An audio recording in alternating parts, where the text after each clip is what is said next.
Olá, meu nome é Mariana Guerra, esse é mais um vídeo do canal Monetizou, e hoje eu queria falar sobre a polêmica do Banco Master. O que tá acontecendo? Será que o banco realmente vai quebrar? Era um golpe que nem tem tanta gente falando, e se quebrar, o que isso significa para o mercado, o que isso significa para o seu bolso?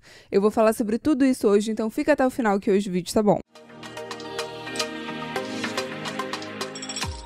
E aí vamos lá, começando o vídeo. Antes de falar da polêmica, para a gente entender o que está acontecendo, a gente tem que entender quem é o Banco Master. A história do Banco Master começa em 1974, com a fundação da máxima corretora de títulos e valores mobiliários, que na época era focada justamente em operações de mercado de capitais. E é só em 1990, depois da aprovação do Banco Central, que ela começa a atuar também como instituição financeira, passando a se chamar Banco Máxima. E aí vale o primeiro comentário. Quando a polêmica do Banco Master explodiu, eu vi muita gente na dúvida sobre o que era o Banco Master, né? Se ele era um banco novo que tinha surgido agora.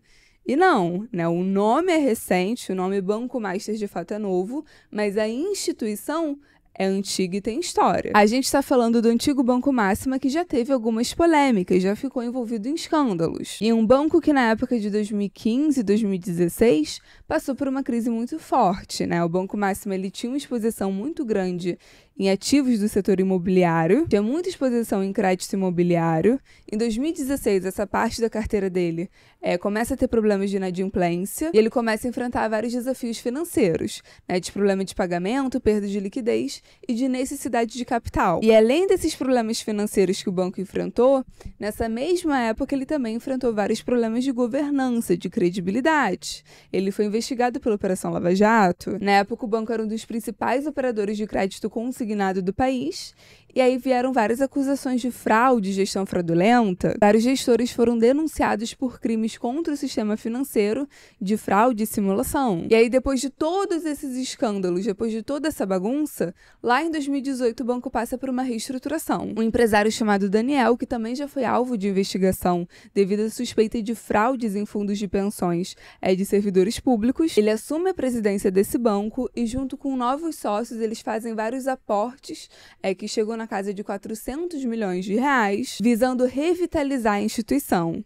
E é nessa reestruturação que o Banco Máxima passa a se chamar Banco Master lá em 2019, visando se reposicionar no mercado. E, de fato, logo depois disso, o banco começa a crescer e crescer de forma muito rápida. E por quê? O que leva esse crescimento de forma tão rápida? De fato, o banco chega a fazer algumas aquisições, mas não foi só isso, né? A maior aquisição que eles fizeram foi feita praticamente agora, em 2024, que foi o Will Bank, né? Uma fintech com mais de 6 milhões de clientes. Então, teve esse crescimento inorgânico, né? Através de fusões e aquisições. Você até poderia falar que tem um histórico disso.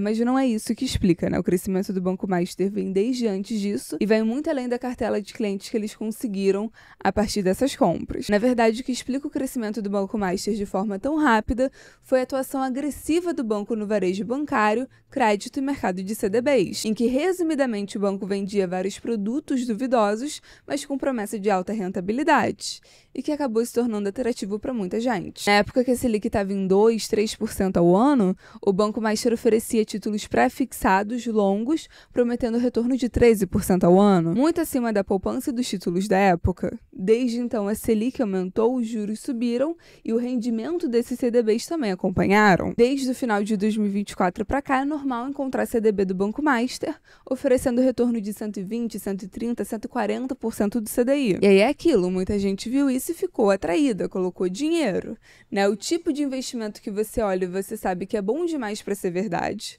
né? Qualquer pessoa com 2 neurônios percebe que tem alguma coisa errada, alguma coisa que não está fazendo a conta fechar, não existe almoço grátis no mercado, né? Se você tem esse tipo de retorno, ou tem alguma coisa errada, ou o risco é muito alto, e se te promete esse retorno como algo certo, como algo garantido, muito provavelmente é golpe, muito provavelmente é esquema. Então, qualquer pessoa mais crítica olhava para isso e percebia que era muito bom para ser real, né? Que grandes chances de ser uma bomba esperando para explodir. Mas também tem muita gente, né? Uma parcela muito grande de pessoas que quer acreditar naquilo. Quer acreditar que conseguiu achar o investimento da vez. quer acreditar que conseguiu achar um milagre, uma forma muito fácil de fazer dinheiro. Ou enfim, até percebe que é um golpe, percebe que tem toda a cara de mundo de ser esquema, de ser pirâmide, mas pensa que se até agora não estourou, se até agora não explodiu, talvez consiga durar mais um pouquinho, durar mais alguns meses, até ele conseguir o dinheiro também. Aquele pensamento de tentar entrar rápido, conseguir a sua parte e depois o que acontecer que se exploda. Enfim, além disso, né, além das pessoas que queriam se expor, que queriam pagar para ver, que queriam acreditar que conseguiram uma forma muito rápida de enriquecer, além disso, o banco estava com um discurso vendedor muito agressivo também, muito mau caráter, né? Tentando passar um discurso que esse tipo de retorno seria livre de risco, né? O Banco Master falava que sim, eles estavam pagando muito mais do que o resto do mercado, muito mais que os outros bancos, mas porque eles estariam pegando esse dinheiro, né, esses recursos arrecadados para investir em ativos de risco que fariam essa conta fechar, que dariam esse retorno alto prometido. Ignorando o discurso de banco vendedor e olhando para a vida real, a gente sabe que não é assim que funciona.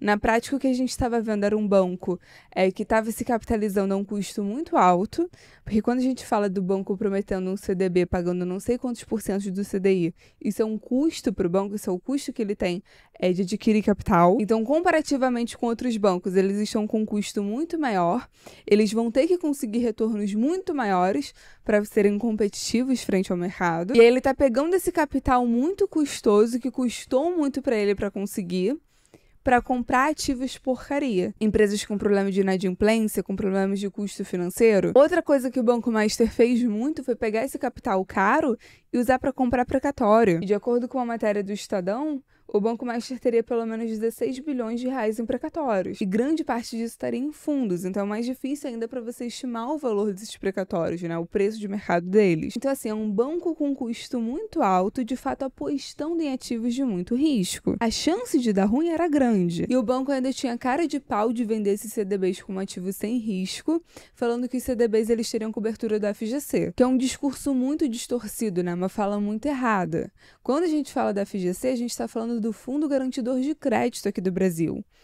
Que não é uma iniciativa pública, é uma iniciativa privada, justamente para você dar estabilidade para o mercado bancário. É um fundo para proteger os investidores do sistema bancário aqui do Brasil, que vai reembolsar pelo menos uma parte do seu dinheiro caso a instituição bancária quebre. E o objetivo disso é só para ser acionado em casos de emergência.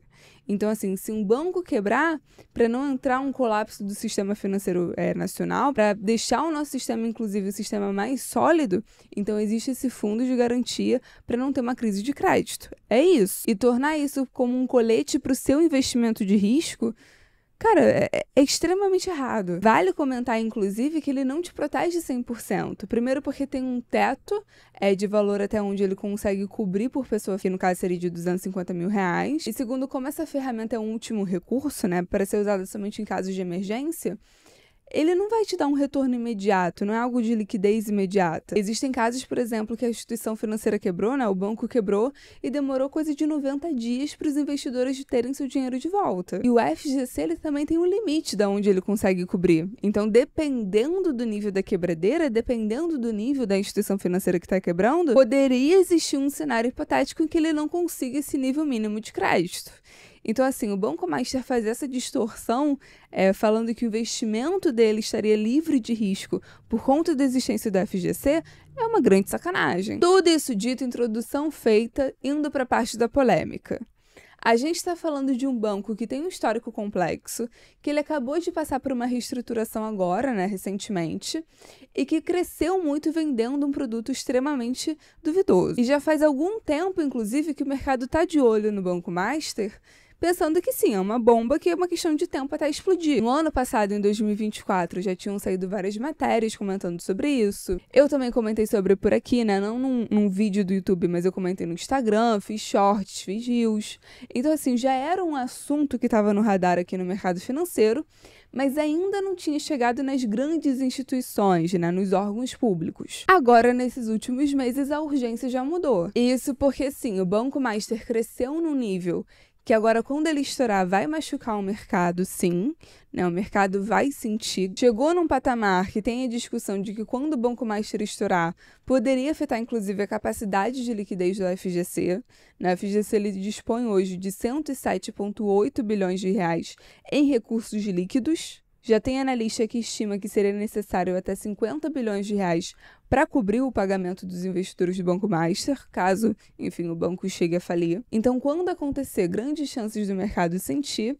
E pelo que a gente está vendo, esse quando está se tornando cada vez mais próximo. O Banco Master enfrenta cerca de 16 bilhões de reais em dívidas vencendo ao longo de 2025, tendo 8,3 bilhões de reais no primeiro semestre e 4,6 bi no segundo. Como a maioria dos ativos do banco é de difícil liquidez, a gente está falando de precatório, como eu falei, né? Como isso não é algo de liquidez imediata, vem o questionamento de qual é a capacidade do banco de arcar com esses compromissos. Hoje, cerca de 34% do seu patrimônio é composto de créditos a receber. E muitos desses ativos têm uma previsão muito grande de quando você teria o recebimento. E o que a gente está vendo agora nessas últimas semanas é que, com medo de uma possível inadimplência, vários investidores estão tentando se desfazer dos CDBs do Banco Master. O que tem pressionado o rendimento desses papéis, né, a promessa de retorno dos CDBs do Banco Master vem subindo no mercado secundário. Os CDBs do Master, com vencimento em maio de 2026, estão oferecendo rendimentos de inflação mais 11,5%, enquanto os outros bancos, por exemplo, estão na casa de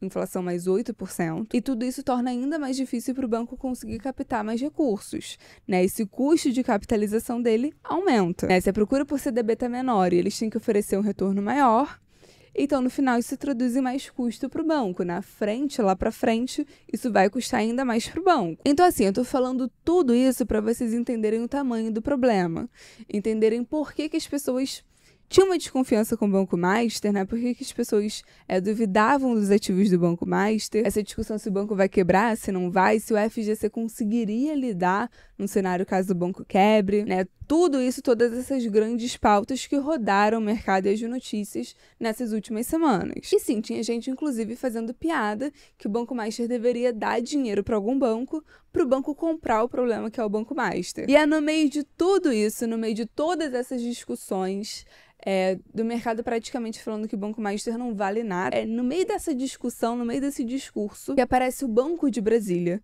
falando que quer comprar o Banco Master e aparecendo com uma oferta muito generosa, inclusive. Eles ofereceram 2 bilhões de reais para comprar o problema, que é o Banco Master, sem inclusive nem garantir o direito político sobre o banco, né? Eles ofereceram 2 bilhões de reais por 100% das ações preferenciais e 49% das ações ordinárias.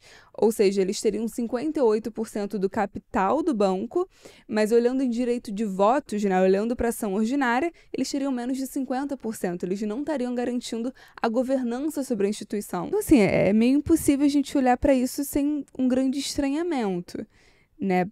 Basicamente, a gente está falando de uma instituição que vai ser uma instituição custosa, né? Você fazer essa operação, você vai estar assumindo um risco, você vai estar assumindo um custo. Enquanto o mercado está nesse clima de velório, do nada vem um salvador, né? Do nada vem um banco que decide salvar o Banco Master, é isso que o Banco de Brasília estaria fazendo. Um banco que é público, que está ligado ao Distrito Federal e oferecendo um valor que não faz nenhum sentido considerando a carteira de crédito do banco. Então é meio impossível não se questionar o porquê.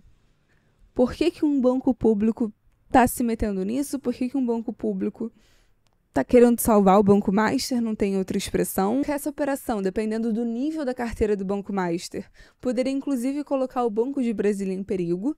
Então, por isso que a operação agora está sendo avaliada pelo Banco Central. Mas, enfim, mesmo assim, a gente está falando de uma operação extremamente suspeita, feita por um banco público, de utilizar recursos públicos, né, dinheiro público, para salvar uma instituição privada, uma instituição que já esteve em escândalos antes. É difícil não se questionar se não tem mais nada acontecendo. O vídeo foi esse, né, trazer esses questionamentos, explicar a situação, tanto do ponto de vista financeiro, né, tanto do ponto de vista econômico, como que o Banco Master pode impactar o sistema financeiro atual, né, pensando numa possível quebra. Também queria comentar, enfim, sobre os investimentos do Banco Master, né, explicar os riscos. Queria comentar toda essa parte realmente de investimento, a parte mais financeira, mas também trazendo um pouco desse questionamento político aqui no final, né? Por que o Banco de Brasília decidiu fazer essa oferta?